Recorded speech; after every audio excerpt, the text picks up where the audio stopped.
สบายดี FC เพื่อนๆมื่อนี้วิลลี่กูเดินฟาร์มก็จะพาทุกคนไปอัปเดตเนาะป่าหินน้อยเนาะว่ามันไงระบอกเป็นอะไรเนาะไปเบิ่งกันไป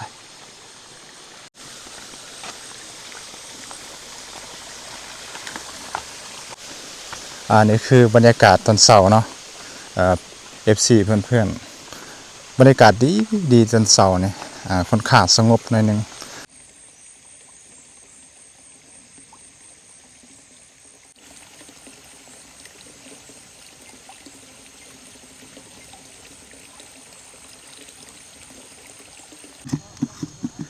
ปลามันจะอยู่เป็นกลุ่มเป็นก้อนเนาะ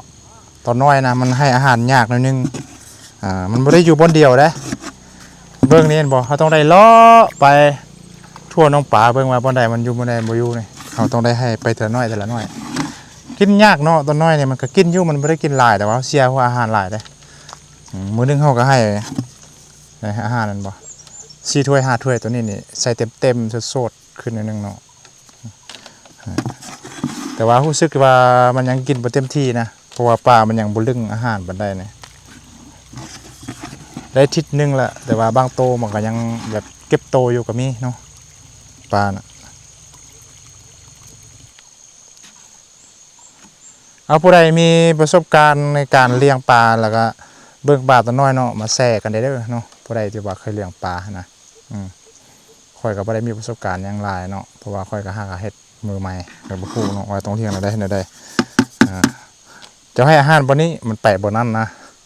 แต่จักน้อยอาหารหมดแล้วมันกลับมากินสินะมันกินตัวที่มันเศษเหลือนะมีปัญหาใหญ่ปลาเนี่ยเติมอีกประมาณทิศนึงก็น่าจะแบบ